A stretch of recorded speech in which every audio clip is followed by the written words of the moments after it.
नमस्कार, अभिनंदन। मैं अमिता आशीष आप सभी मित्रों का हार्दिक स्वागत करती हूँ। कहानी श्रृंखला के अंतर्गत प्रस्तुत है आज की कहानी, जिसका नाम है अप्सरा आली और जिसे लिखा है अपराजिता अनामिका जी ने।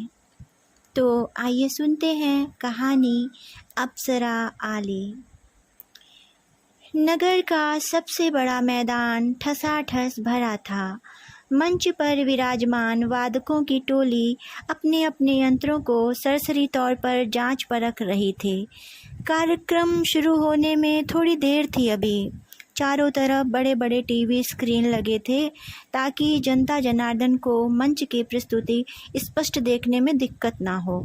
पिछले 1 महीने से नगर के हर गली मोहल्ले में इश्तेहार और पर्चे बंटवा कर मुनादी करवाई गई थी इस कार्यक्रम के लिए। बात ही ऐसी थी, सुदूर राज्य से कोई खूबसूरत नृत्यांगना आई थी जिसकी आवाज़ में भी बला का जादू था। अफवाहों का बाजार गर्म था कि वो नाचते गाते हुए जब प्रकृति का आह्वान करती है तो रेगिस्तानी धरा पर भी अचानक ही बारिश होने लगती है। लोगों की उत्सुकता चरम पर थी क्योंकि पिछले 4-5 सालों से मानसून रूठा हुआ सा था इस नगर से। तभी मंच पर नृत्यांगना के आने की घोषणा हुई और रोशनी मध्यम पड़ गई। मंच के नज़दीक बैठे लोगों ने आंखें फैलाईं तो दूर बैठे लोगों ने पुतलियां चौड़ी करते हुए बड़े स्क्रीनों पर नज़र गड़ा दी।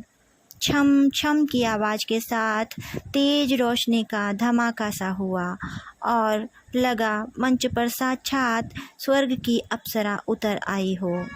गहरे हरे रंग की पारदर्शी साड़ी पर पीले, जामुनी, सफ़ेद रंगों की कलियां चटकी हुई बिल्कुल सजीव लग रही थीं। कमर तक खुली पीठ पर पंख फैलाए मोर के नाचने की मुद्रा बनी थी।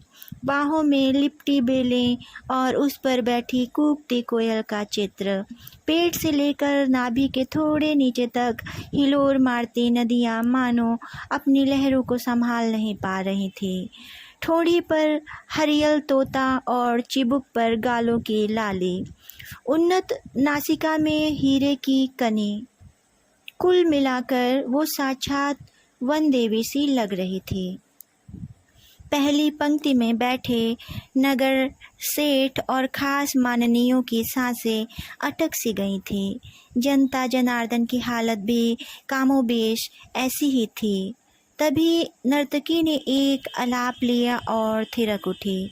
जरा सी देर में ही ठंडी हवा चलने लग गई।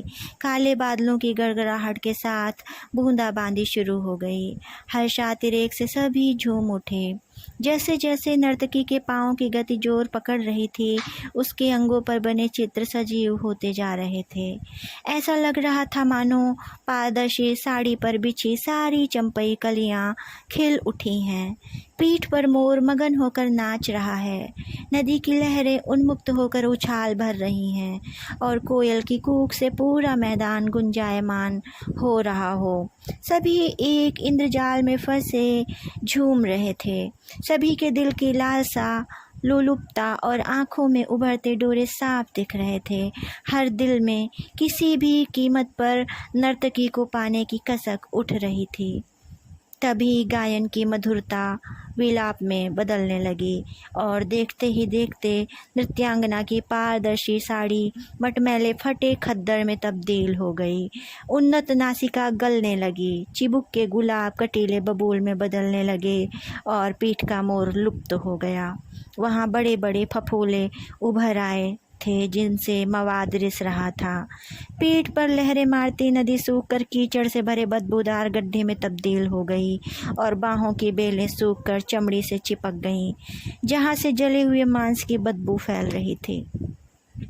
इंद्रजाल टूट गया और जनता जनार्दन की मदहोशी चीख पुकार में बदलने लगी। चारों तरफ भगदड़ का माहौल था। नर्तकी अब विलाप की जगह अट्टहास कर रही थी।